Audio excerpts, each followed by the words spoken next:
దేవుని పరిశుద్ధ నామమునకు స్తోత్రము కలుగును గాక. హోప్ ఛానల్ చూస్తున్న వీక్షకులందరికీ కూడా హృదయపూర్వకమైనటువంటి వందనాలు తెలియజేస్తూ ఉన్నాము. మనము పరిశుద్ధ గ్రంథం నుంచి స్త్రీలను బట్టి ధ్యానం చేసుకునిచున్నాము. ఈరోజు మరి యొక్క స్త్రీని గురించి ధ్యానం చేసుకుందాం. ప్రార్థన చేసుకొని వాక్య భాగంలోకి వెళ్దాం. ప్రార్థన. పరిశుద్ధుడా, మమ్మల్ని మిక్కిలిగా ప్రేమించిన మా పరలోకపు తండ్రి, మీకు స్తోత్రములు. మీ కృప చొప్పున నాయనా ఈ యొక్క దినమందున తండ్రి, మీ పరిశుద్ధ గ్రంథం నుండి ప్రభా స్త్రీలను బట్టి ధ్యానం చేసుకునిచున్నాము. ఈ రోజునైనా మీరు మాతో ఉండి మాట్లాడండి. మీ బిడ్డల ప్రభా మీ మాటలు విని అంగీకరించి మీకు నమ్మకమైన సాక్షులుగా బ్రతుకుటకు ప్రభా మీ కృపయు మీ కాపుదల మీ భద్రతను అనుగ్రహించమని యేసు నామమును బట్టి ప్రార్థిస్తున్నాం తండ్రి, ఆమేన్. దేవుని పరిశుద్ధ నామమునకు స్తోత్రము కలుగును గాక. మనము ఈరోజు పరిశుద్ధ గ్రంథము నుండి యేసును ప్రేమించిన పాపాత్మురాలైనటువంటి స్త్రీని మనము ధ్యానం చేసుకుందాం. ఈమె గురించి లూకా సువార్త 7వ అధ్యాయము 36వ వచనము నుండి 50వ వచనం వరకు కూడా ఈమె గురించి వ్రాయబడి ఉంది. ఈమె పేరేమిటో తెలియదు. ఈమె తల్లిదండ్రుల పేరు కూడా చెప్పబడలేదు. కానీ ఈమె జీవించిన జీవితం మాత్రం పాపాత్మురాలైన స్త్రీ అని పేరు పెట్టబడింది. ఆనాటి సమాజం క్రీస్తును దర్శించిన తర్వాత ఆమె చేసిన చర్యలు, ఆమెలో జరిగిన మార్పులు ఏంటో ఈరోజు మనము దేవుని యొక్క వాక్యము ద్వారా జ్ఞాపకం చేసుకుందాం. మొట్టమొదటిగా 36వ వచనం మనం జ్ఞాపకం చేసుకున్నట్లయితే, పరిసయ్యులలో ఒకడు తనతో కూడా భోజనము చేయవలనని ఆయన అడిగను. ఆయన ఆ పరిసయ్యుని ఇంటికి వెళ్ళి భోజన పంక్తిని కూర్చుండగా ఆ ఊరిలో ఉన్న పాపాత్మురాలైన ఒక స్త్రీ యేసు పరిసయ్యుని ఇంట భోజనమును కూర్చున్నాడని తెలుసుకొని ఒక బుడ్డిలో అత్తరు తీసుకుని వచ్చి వెనుకతుట్ట ఆయన పాదముల యొద్ద నిలవబడి ఏడ్చుచు కన్నీళ్లతో ఆయన పాదములను తడిపి తల వెంట్రుకలతో తుడిచి ఆయన పాదములను ముద్దు పెట్టుకొని ఆ అత్తరు వాటికి పూసెను. దేవుని యొక్క వాక్యాన్ని మనం జ్ఞాపకం చేసుకున్నప్పుడు ఈ క్రీస్తు చెంత చేరి వెనుక నిలబడినటువంటి స్త్రీ అని ఈమె తెలియచేస్తూ ఉంది. ఎందుకంటే ఈ స్త్రీ తన పాపపు జీవితాన్ని బట్టి పశ్చాత్తాపడుతుంది. తాను చేసినటువంటి పాపపు జీవితాన్ని బట్టి పశ్చాత్తాపడి ఈ లోకములో పాపము నుండి రక్షించేది యేసే అని గ్రహించి ఆ పరిసయ్యునింట యేసుక్రీస్తు ప్రభువారు ఉన్నాడని తెలుసుకొని యేసుక్రీస్తు ప్రభువారిని ఆశ్రయించింది. అందుకని అపవిత్రపరచబడినటువంటి విధానంలో ఉన్న ఈమె ఎప్పుడైతే ఈమె స్వభావాన్ని, పాపపు స్వభావాన్ని మార్చుకొని పవిత్రపరచబడుతుందో ఇక్కడ ఆమె దేవుణ్ణి ఆశ్రయించింది. కాబట్టి నీ పాపపు స్థితి గురించి యేసుక్రీస్తు పాదముల యొద్ద నువ్వు చేరినట్లయితే నువ్వు ధన్యురాలివి. ఎందుకంటే ఈమె స్థితిని ఈమె తెలుసుకుంది. ఈమె యేసు ప్రభు యొక్క పాదముల యొద్ద చేరి ఉన్నది. అందుకని మత్తయి సువార్త 11వ అధ్యాయం 28వ వచనంలో, ప్రయాసపడి భారం మోసుకొనుచున్న సమస్త జనులారా నా యొద్దకు రండి, నేను మీకు విశ్రాంతినిస్తాను. ఏ ప్రయాసముతో, ఏ పాపముతో, ఏ భారమును మోసుకొనుచు ఉన్నావో యేసు ప్రభువారు పిలుస్తున్నాడు. ప్రయాసపడి భారం మోసుకొనుచున్న జనులారా నా యొద్దకు రండి, నేను మీకు విశ్రాంతినిస్తాను. విశ్రాంతి లేకుండా పాపము చేస్తున్నావేమో, నెమ్మది లేకుండా పాపం యొక్క బ్రతుకుల్లో బ్రతుకుచున్నావేమో, దేవుడు నిన్ను ఆహ్వానిస్తూ ఉన్నాడు. కాబట్టి ఈ స్త్రీ కూడా, ఈ పాపాత్మురాలైనటువంటి స్త్రీ కూడా యేసు ప్రభు యొక్క విధానంలో ఆమె మార్పు చెంది రక్షణ పొంది యేసు ప్రభు యొద్ద తను చేసిన పాపముల బట్టి, దోషముల బట్టి, అపరాధముల బట్టి ఈమె ఇక్కడ పశ్చాత్తాపడుతుంది. ఎందుకు నేను ఇలాంటి పాపము చేసి ఉన్నానా, ఎందుకు నేను ఈ రీతిగా ఆ పాపపు యొక్క ఊబులను కూరుకుపోయినానా, ఎందుకు ఈ యొక్క దుష్కార్యం చేస్తున్నానని తనలో తాను నలిగిపోతూ తన జీవితాన్ని అసహించుకొనుచు ఇక్కడ పశ్చాత్తాపడుతుంది. అందుకని విరిగి నలిగిన మనస్సు దేవునికి ఇష్టం. ఇక్కడ ఈమె నేను ఎందుకు ఇంత తప్పు చేశానా, ఎందుకు ఇంత ఆ పాపపు యొక్క ఊబిలో కూరుకుపోయానని, ఎందుకు ఇలా చేశానని తన యొక్క జీవితాన్ని బట్టి పశ్చాత్తాపడుతుంది. విరిగి నలిగిన హృదయంతో ఉండి కార్చినటువంటి కన్నీరుతో క్రీస్తు యొక్క పాదములు ఇక్కడ కడుగుతుంది.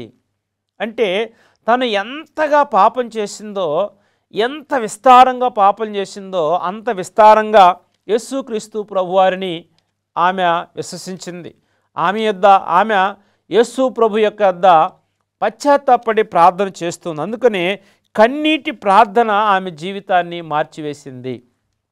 కాబట్టి మన స్థితిని మనం గుర్తించినప్పుడే ఆ జీవితాలు బాగుపడతాయి. నువ్వేంటో నువ్వు గుర్తించాలి. యేసుక్రీస్తు ప్రభునందు ఎలా నీవు ఉన్నావా? యథార్థంగా ఉన్నావా? యథార్థత లేని వ్యక్తిగా ఉన్నావా? పాప లోకంలో నశించిపోయే వ్యక్తిగా ఉన్నావా? లేక లోకానికి నీకు ఎలాంటి సంబంధం లేకుండా దేవుని యొక్క మార్గంలో జీవిస్తున్నావు అనే విషయాన్ని జ్ఞాపకం చేసుకోవాలి. అందుకని నీ స్థితిని నీవు మర్చిపోకుండా నువ్వు జ్ఞాపకం చేసుకొని ఇక్కడ పశ్చాత్తాపముతో కన్నీరు కార్చింది. ఇక్కడ ఎందుకంటే యేసు ప్రభు యొక్క ఆ వెనుక వైపు వెళ్ళి ఆమె కన్నీటి ప్రార్థన చేస్తుంది. యేసు ప్రభు యొక్క ముఖమును చూడగానే ఆమె రహస్య పాపములన్నీ కూడా కనబడుతూ ఉన్నాయి. యేసు ప్రభు యొక్క ముఖాన్ని చూడగానే ఆమె రహస్య పాపములన్నీ కూడా కనిపిస్తున్నాయి. అప్పుడు ఇంకా కన్నీరు ఎక్కువ వచ్చి చాలా పశ్చాత్తాపమైనటువంటి ప్రార్థన చేస్తుంది. అందుకని బైబిల్లో ఒక మాట ఉంది, కొరింథీ పత్రికలో, దైవ చిత్తానుసారమైన దుఃఖము నీకు రక్షణ కలుగు చేయును. దుఃఖములో చాలా రకాలు ఉన్నాయి. లేకపోతే మనకు అవసరం దాన్ని బట్టి ఏడుస్తూ ఉంటాం, కావాలని తప్పకుండా ఉంటే ఏడుస్తాం. కానీ ఇక్కడ దైవ చిత్తానుసారమైన దుఃఖము ఆ వ్యక్తికి రక్షణ కలుగు చేస్తుంది. కాబట్టి ఇక్కడ ఈ స్త్రీ దైవ చిత్తానుసారమైనటువంటి దుఃఖాన్ని కలిగి ఉంది. చాలా కన్నీరు కారుస్తుంది, పశ్చాత్తాపడి జీవిస్తుంది. కాబట్టి ఈమె యేసుక్రీస్తు ప్రభు యొద్ద ఏ స్థితిగా ఉందో విరిగి నలిగిన హృదయం కలిగిన వారికి దేవుడు దగ్గరగా ఉంటాడంట. ఈమె తన పాపపు స్వభావాన్ని మార్చుకుంది, పాపమును బట్టి పశ్చాత్తాపడుతుంది. పరిశుద్ధ గ్రంథంలో ఇంకా పాపమును బట్టి పశ్చాత్తాపడినటువంటి భక్తులు చాలామంది ఉన్నారు. కాబట్టి చేసిన తప్పును బట్టి, చేసినటువంటి పాపమును బట్టి, చేసిన దోషమును బట్టి నీ తప్పు తెలుసుకున్న తర్వాత పశ్చాత్తాపడాలి. దావీదు మహారాజు కూడా తను చేసిన పాపమును బట్టి పశ్చాత్తాపడుతున్నాడు. ప్రభువా, నాలో శుద్ధ హృదయాన్ని దయచేయి ప్రభువా అంటూ ఉన్నాడు.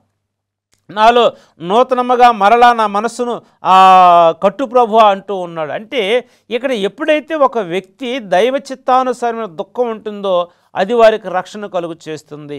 తప్పైన కుమారుడు కూడా దేవుని యొద్ద పశ్చాత్తాపడుతున్నాడు. ప్రభువా, నీ దగ్గర చాలామంది కూలి వాళ్ళు సంతోషంగా ఉన్నారయ్యా, నేను ఇక్కడ యాతన పడుచున్నాను. కాబట్టి నన్ను కూడా నీ దగ్గరకు చేర్చుకో. నీ దగ్గర కూలి వాళ్ళు సంతోషంగా బ్రతుకుతున్నారు, నీ దగ్గర కూలి వాళ్ళు చాలా స్వేచ్ఛగా బ్రతుకుతున్నారు. నేను సర్వం తీసుకుని వెళ్ళాను, కానీ నాకు సంతోషం లేదు, సమాధానం లేదు, నెమ్మది లేదు, దుఃఖము నిట్టూర్పులతో ఉన్నాయి. నన్ను క్షమించు, నేను నీకు విరోధంగా పాపం చేశానయ్యా, నేను ఈ మాట వినలేదని పశ్చాత్తాపడుతున్నాడు. కాబట్టి ఇక్కడ ఈ పాపాత్మురాలైనటువంటి స్త్రీ కూడా తన పాపమును బట్టి పశ్చాత్తాపడుతుంది. ఈ పశ్చాత్తాపాన్ని ఎలా ఆమె వ్యక్తపరుస్తుంది? క్రియలతో కూడా వ్యక్తపరుస్తుంది ఈ యొక్క పశ్చాత్తాపడినటువంటి జీవితాన్ని బట్టి. అందుకని ఈమె 38వ వచనంలోనే మనం జ్ఞాపకం చేసుకున్నట్లయితే, వెనుక తట్టు ఆయన పాదముల యొద్ద నిలవబడి ఏడ్చుచు కన్నీళ్లతో ఆయన పాదములను తడిపి తల వెంట్రుకలతో తుడిచి ఆయన పాదములను ముద్దు పెట్టుకొని ఆ అత్తరు వాటికి పూసెను. ఇదిగో ఎంతంటే చాలా కన్నీరు కార్చి ప్రార్థన చేస్తుంది ఈ స్త్రీ. కన్నీళ్ళలో ఆయన పాదములు తడిపి తల వెంట్రుకలతో తుడిచి ఆయన పాదములు ఎక్కడ ముద్దు పెట్టుకుందంటే తల వెంట్రుకలో ఘనతకు సాదృశ్యముగా ఉన్నాయి. ఇక్కడ ఈ తుడుచుట వలన పశ్చాత్తాపము కలిగి ఉంది. ఈ కన్నీటితో తుడుచుట వలన పశ్చాత్తాపడుతుంది. తనను తాను దేవునికి సమర్పించుకుంటూ ఉంది. తనను తాను, ప్రభువా, నేను ఎప్పటి వరకు తెలుసో తెలియక తప్పు చేశానయ్యా, నేను నిజంగా పాపం చేశాను, కాబట్టి ఇక్కడ నేను నీకు సమర్పించుకుంటూ సమర్పణ కలిగిన జీవితాన్ని జీవిస్తూ ఉంది. ముద్దు పెట్టుకున్నది ప్రేమకు సాదృశ్యముగా ఉంది. ఎంత విస్తారమైన పాపములు చేస్తారో, ఎంత విస్తారంగా దేవుని ప్రేమిస్తారో వారి పాపములన్నీ కూడా దేవుడు తీసివేస్తాడంట. అందుకని ఈమె తన అంతరంగములో ఉన్న ఆవేదన తన క్రియల ద్వారా చూపగలిగింది. అంతరంగంలో చాలా దుఃఖము కలిగి ఉంది. ఈ దుఃఖాన్ని అంతటిని కూడా ఆమె క్రియల రూపంలో వ్యక్తపరుస్తూ ఉంది. ఇక్కడ ఈ క్రియల రూపంలో వ్యక్తపరుస్తూ ఇక్కడ నేటి సమాజంలో కూడా ముఖస్థుతి పెదవుల కింద ఉంటుంది కనుక హృదయ అంతరంగంలో వచ్చే భక్తినే దేవుడు కోరుకుంటున్నాడని గుర్తెరగాలి. ముఖ స్తుతి చేయటం మంచిది కాదు. మనుషులు ఉన్నప్పుడు ఒక రీతిగాను, మనుషులు లేనప్పుడు ఒక రీతిగాను కాదు. కానీ నువ్వు ఎల్లప్పుడూ కూడా అంతరంగము నుండి లోపల నుంచి వచ్చే భక్తినే దేవుడు చూస్తూ ఉన్నాడు. నీ హృదయ అంతరంగములో కలిగే పశ్చాత్తాపాన్నే దేవుడు చూస్తూ ఉన్నాడు. నీ హృదయ అంతరంగములో ఏదైతే దుఃఖం ఉందో దాన్నే దేవుడు చూస్తున్నాడు. నీ హృదయ అంతరంగములో ఏదైతే మారు మనసు ఉందో దాన్నే దేవుడు చూస్తున్నాడు. పైపైన ముఖస్థుతి చేయటము కాదు, లేకపోతే పైపైన ప్రార్థన జీవితము కాదు, కానీ నీ అంతరంగంలో మార్పు కావాలని దేవుడు ఆశపడుతున్నాడు. అందును బట్టి ఈమె జీవితంలో మనం ఎవరికి కూడా ముఖస్థుతి చేయకూడదంట. భక్తి గలవారు లేకపోయారని చెప్తున్నారు. ఇక్కడ భక్తి గల మర్యాద గల స్త్రీలు అని చెప్తున్నాడు.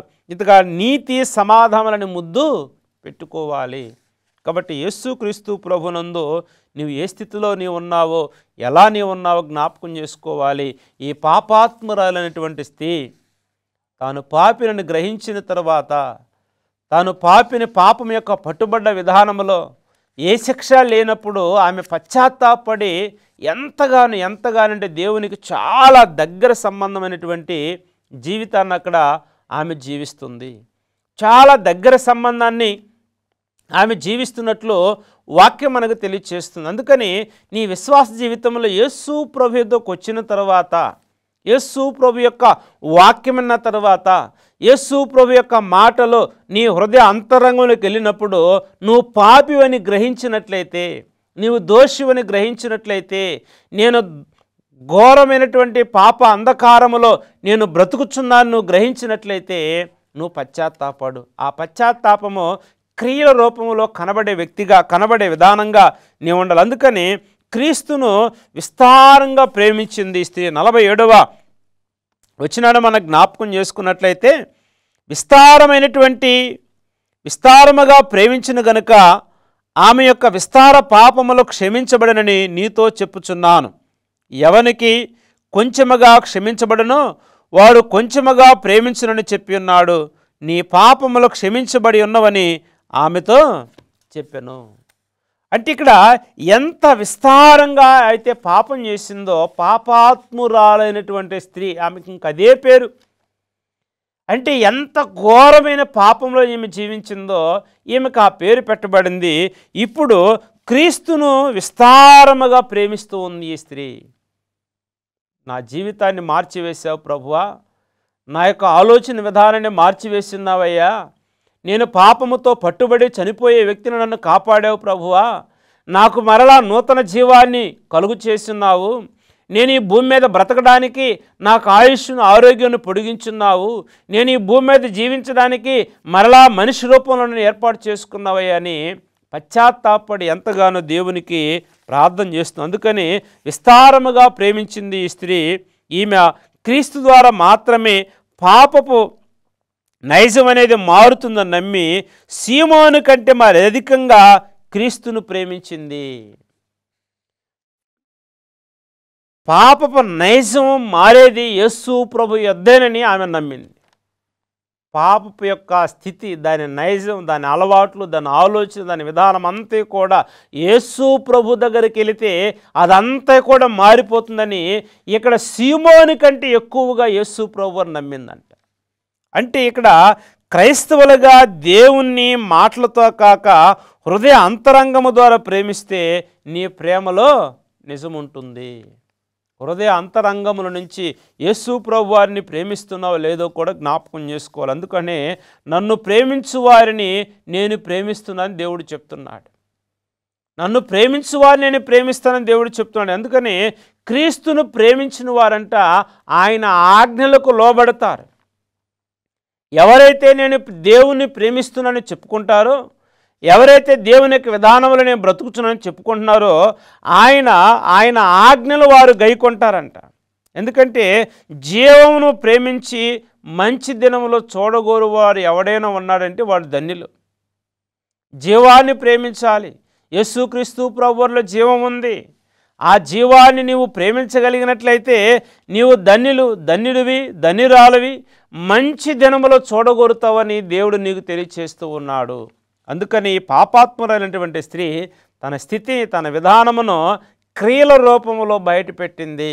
తాను ఎంతగా దేవుణ్ణి ప్రేమిస్తున్నానో, తాను ఎంతగా దేవుని యందు విశ్వాసము కలిగి ఉన్నారో, తాను ఎంతగా దేవుని యొక్క విధానంలో బ్రతికే విధానాన్ని ఆమె యేసు ప్రభు యొద్ద పశ్చాత్తాపమైనటువంటి ప్రార్థన చేస్తుంది. కాబట్టి ఈమె జీవితాన్ని ఎవరో తప్పుదో పట్టించున్నారు. ఈమె జీవన సంబంధం విధానాన్ని ఎవరో డబ్బుకి ఈమెను అమ్మివేస్తున్నారు. ఈమెని పాపపు యొక్క ఊబిలోనికి కూరుకొని పోయే విధముగా చేసి ఆమె జీవితాన్ని భ్రష్టు పట్టించిన తర్వాత ఇప్పుడు ఆమె తెలుసుకుంది, అయ్యో నేను చేసింది తప్పు, నేను చేసినటువంటి ఘోరము దుష్కారమైంది. కాబట్టి దాని నుంచి పశ్చాత్తాపడటానికి ఆమె కన్నీరు కారుస్తుంది, ప్రార్థన చేస్తుంది, కన్నీరు తుడుస్తూనే ఉంది. నా జీవితాన్ని పాడు చేశారు, నా బ్రతుకును పాడు చేశారు, నా ఆలోచన పాడు చేస్తున్నారు, నా విధానమును పాడు చేస్తున్నారు. ఎంతగా మంచిగా బ్రతికుందో డబ్బు ద్వారా ఈమె జీవితం పాడైపోయింది. అందుకని పాపాత్మురాలైనటువంటి స్త్రీగా ఈమెకు పేరు ఇవ్వబడింది. ఎవరి మోసంలో పడి నువ్వు పాడైపోయి ఉన్నావో, ఎవరి ఆలోచనలో పడి నీ యొక్క ఆ మంచి జీవితాన్ని పాడు చేసుకున్నావో, ఎవరి యొక్క విధానాన్ని బట్టి ఏ దేవునికి నమ్మకమైన విధానములు లేకుండా లేక లోకమైనటువంటి పాపములో నశించిపోతున్నావేమో, నీకు ఇష్టమున్నా లేకపోయినా ఎవరి ప్రోద్బలంతో నువ్వు పాపం చేస్తున్నావో, ఈ పాపాత్మురాలైనటువంటి స్త్రీలాగా నీవు కూడా పశ్చాత్తాపడాలని దేవుడు ఆశిస్తూ ఉన్నాడు. యేసు ప్రభు యొక్క వాక్యం నీకు బోధించబడుతుంది. ప్రయాసపడే పాప భారం మోసుకునుచున్న సమస్త జనులారా నా యొద్దకు రండి, నేను మీకు విశ్రాంతినిస్తానని చెప్తున్నాడు. పాపాన్ని చాలామంది ఒప్పుకున్నారు, పశ్చాత్తాపడి ఉన్నారు, వారి జీవితాన్ని తిరిగి మరలా కట్టుకున్నారు. విరిగి నలిగిన హృదయము కలిగినటువంటి వారి జీవితాలు మరలా మార్చబడి ఉన్నాయి. నీ జీవితాన్ని కూడా దేవుడు మారుస్తాడు. అందుకని ఈ పాపాత్ముడైన స్త్రీ క్రీస్తునందు విశ్వాసం ఉంచింది. అదే లూకాసు సువార్త 7వ అధ్యాయము 50వ వచనం మనం జ్ఞాపకం చేసుకుందాం. అందుకు ఆయన, నీ విశ్వాసము నిన్ను రక్షించును, సమాధానము గలదానవై వెళ్ళుమని ఆ స్త్రీతో చెప్పాను. కాబట్టి విశ్వాసము కలిగిన విధానములు నీవు ఉన్నావు. నీ విశ్వాసమే నిన్ను రక్షించింది. నువ్వు చేసిన తప్పును తెలుసుకున్నావు, పశ్చాత్తాపడి ఉన్నావు. అందుకని సమాధానము గల దానవై వెళ్ళమని ఆమెతో యేసు ప్రభువారు చెప్పి ఉన్నాడు. కాబట్టి ఇప్పుడు యేసుక్రీస్తును ప్రేమించడం ద్వారా క్షమాపణ కలిగి జీవిస్తుంది. యేసు ప్రభునందు విశ్వాసం ఉంచడం ద్వారా క్షమాపణ ఏమో పొందుకుంది. యేసు ప్రభునందు విశ్వాసము ద్వారా క్షమాపణ పొందుకుంది. ఆమె ధన్యకరమైనటువంటి మార్పును పొందుకుంది. ఆమె విశ్వాసము ద్వారా పాపముపై జయము, రక్షణ, విడుదల కలిగింది. ఎప్పుడైతే యేసు ప్రభువునందు విశ్వాసం ఉంచితేనే నీ పాపమునకు రక్షణ కలుగుతుంది, నీ జీవితానికి విడుదల కలుగుతుంది. నీ పరిపూర్ణమైన జీవన సంబంధ విధానములని ఉండాలంటే యేసుక్రీస్తు ప్రభువారి మీద విశ్వాసము ద్వారానే నీకు వస్తాయి. అయితే ఇలాంటివి నీ జీవితంలో ఇలాంటి మార్పు నీవు అనుభవించి ఉన్నావా? ఈ పాపాత్మురైనటువంటి స్త్రీ తన జీవితంలో ఇలాంటి మార్పును కలిగి మారు మనసు పొందుకొని ఉన్నది. ఈనాడు క్రైస్తవ జీవితంలో బ్రతుకుచున్న నీవు ఒకవేళ ఈమెలాంటి స్థితే నీకు కూడా ఉన్నట్లయితే, ఈమెలాగే ఎవరో ఒకరు ప్రోద్బలం ద్వారా పాపపు యొక్క ఊబిలోను కూరుకుపోయి ఉన్నావేమో, నువ్వు తెలుసుకున్న తర్వాత బయటికి రాలేకపోతున్నావో ఏమో, ఇంకా నువ్వు పాపి అని గ్రహించబడిన తర్వాత, లేకపోతే నేను ఒక పాపపు యొక్క స్త్రీగా ముద్ర వేసిన తర్వాత ఆ లోకముల నుంచి, ఆ మాయల నుంచి ఇంకా బయటకు రాలేకపోతున్నావేమో, యేసుక్రీస్తు ప్రభు యొక్క వాక్యము ద్వారా నీకు దేవుడు హెచ్చరిక చేస్తూ ఉన్నాడు. రండి, ప్రయాసపడే భారం మోసుకున్న సమస్త జనులారా, నా యొద్దకు నేను మీకు విశ్రాంతినిస్తానని చెప్తున్నాడు. భారం మోస్తూ ఉన్నావు, సంతోషం లేదు, సమాధానం లేదు, నీవు దిగులు విచారము కలిగి ఉన్నావు. యేసు ప్రభు యొద్దకు వచ్చినట్లయితే నీ జీవితంలో కూడా ఈ పాపాత్మురాలైనటువంటి స్త్రీ జీవితం ఎలాంటి మార్పులు వచ్చినాయో అదే మార్పులు దేవుడు నీకు దయచేస్తాడు. అందుకని విశ్వాసం ఉంచడం ద్వారానే ఆమె పాప క్షమాపణ పొందుకుంది. అందుకని విశ్వసించు ప్రతివాడు నశింపడంట. అద్వితీయ కుమారుని ఎవరైతే విశ్వాసం ఉంచుతారో వారికి అక్కడ నశింపు లేదు, నరకము లేదు. కాబట్టి యేసునందు విశ్వాసమే ప్రాముఖ్యము పాపాత్ములుగా ఉన్నవారికి. యేసునందు విశ్వాస జీవితమే పాపాత్ములుగా ఉన్నవారికి. కాబట్టి నీ విశ్వాసం ఉంచాలి. దేవుని మీద విశ్వాసం ఉంచినప్పుడు విశ్వాస సంబంధులే అబ్రహాము యొక్క కుమారుడు. ఊరికే పేరు పెట్టుకుంటే కాదు, కానీ అబ్రహాము యొక్క సంతానం అనబడాలంటే నీలో క్రియలు కనబడాలి. శాస్త్రులు పరిచయులు అదే స్థితిలో ఉన్నారు. మేము అబ్రహాము సంతానం అండి, మాకు ఇప్పుడు యేసు ప్రభువు వారికి కావాలి, అబ్రహాము నీతిమంతుడు, ఆ నీతే మాకు వస్తుందని చెప్తూ ఉన్నారు. అబ్రహాము నీతి నీకెలా వస్తుంది? నీ పాపములో క్షమించబడింది, నీ దోషములో క్షమించి వేసింది యేసుక్రీస్తు ప్రభువారు. కాబట్టి ఆయన ద్వారా నీవు మార్పు రక్షణ పొందుకుంటావు. కాబట్టి యేసు ప్రభు యొక్క విధానంలో నీవు ఉండాలి. అందుకని విశ్వాస సంబంధంలో అబ్రహాము కుమారులో విశ్వాసము కృప ద్వారా మీకు రక్షణ కలుగుతుంది. విశ్వాసము కృప ద్వారా రక్షణ కలుగుతుంది. కాబట్టి మీరేం చేయాలంటే విశ్వాసమందు నిలిచి ఉండాలి. యేసు ప్రభు యొక్క నామములో ఈరోజు దేవుడు నీతో మాట్లాడుచున్నాడు. విశ్వాసములో నీవు నిలిచి ఉండాలి. కాబట్టి దేవుని యొక్క ప్రేమైన దేవుని బిడ్డలారా, ఇక్కడ పాపాత్మురాలైనటువంటి స్త్రీ తన జీవితాన్ని, తన విధానాన్ని మార్చుకుంది, మారు మనసు పొందుకుంది. ఇంటికి ఆహ్వానించిన పరిచయుడు పాప క్షమాపణ, రక్షణ, సమాధానం పొందలేదు. కానీ ఆ ఇంటికి వచ్చినటువంటి ఈ పాపాత్మురాలైనటువంటి స్త్రీ ధన్యజీవిగా పిలువబడింది. సీమోని యొక్క జీవితంలో మార్పు లేదు, రక్షణ లేదు. కానీ ఇక్కడ ఈ రక్షణ సమాధానం పొందుకున్నటువంటి ధన్యురాలుగా ఆ ఇంట్లోకి వెళ్ళింది. కన్నీటితో కార్చింది, తల వెంట్రుకలతో తుడిచింది. అత్తరుతో ఆ ఇల్లంతా కూడా వాసన నింపబడింది. అంటే తన పాపపు యొక్క రుగ్మత నుంచి, పాపపు యొక్క కంపులో నుంచి బయటకు వచ్చి ఆ ఇల్లంతా కూడా సువాసనతో నింపబడింది. ఆమె జీవితం మార్చబడింది, మార్పు చెందింది, రక్షణ పొందింది, ఎంతో ఆనందంగా ఉంది. నీ క్రైస్తవ విశ్వాస జీవితము కూడా యేసు ప్రభునందు విశ్వాసం ఉంచితేనే నీకు రక్షణ. నీవు కూడా అలాంటి సువాసన వెదజల్లి క్రైస్తవులుగా నీవు ఉండాలని దేవుని యొక్క మాటలు చెప్తున్నాయి. అంది వచ్చిన అవకాశాన్ని చక్కగా వినియోగించుకొని యేసు ప్రభునందు నేడే రక్షణ దినము కాబట్టి ఆయనందు విశ్వాసము కలిగి నమ్మకము కలిగి క్రీస్తు నీ కొరకు శ్రమపడిన, రక్తము కార్చినటువంటి మరణాన్ని గుర్తు తెచ్చుకొని దేవునికి నమ్మకమైన సాక్షులుగా ఉండాలని దేవుడు నీకు ఈ మాటలు తెలియచేస్తూ ఉన్నాడు. దేవుడి మాటలు దీవించి ఆశీర్వదించబడునుగాక. ఆమేన్. ప్రార్థన చేసుకుందాం. పరిశుద్ధుడా, ప్రేమ, నమ్మకం కలిగిన మా తండ్రి, మీకు స్తోత్రములు. ఈరోజు నాయన పాపాత్ములైన స్త్రీని బట్టి మేము ధ్యానం చేసుకున్నప్పుడు మిమ్మల్ని విశ్వసించి రక్షణ పొందుకుంది. ఆ పశ్చాత్తాపమునైన క్రియలతో కూడిన విధముగా చేర్చుకుని నాయన ఆ ఇంటిలోనికి చేర్చబడినటువంటి మీ ఆహ్వానించినటువంటి వ్యక్తి మార్పు లేదు, కానీ ఇంట్లోకి వచ్చిన ఆయన తన జీవితాన్ని మార్చుకున్న విధానాన్ని బట్టి మీకు స్తోత్రములు. ఇదిగో నాయన ప్రతి క్రైస్తవురాలు తండ్రి అంది వచ్చిన అవకాశాన్ని పుచ్చుకొని నాయన పరిపూర్ణమైన మార్పును, రక్షణ పొందే భాగ్యాన్ని వారి జీవితాల్లో మీరు కలుగు చేయమని, వారి అంతరంగాల్లో ప్రభువా మిమ్మల్ని విశ్వసించిన ఆయన ఆ రక్షణ పొందుకునే భాగ్యాన్ని దయచేయమని, ఎవరైతే లోక పాపం నశించిపోతున్నారో వారి జీవితాలను పూర్తిగా మీరు మార్చమని నజరేయుడైన యేసు నామమును బట్టి ప్రార్థిస్తూ ఉన్నాము తండ్రి. ఆమేన్.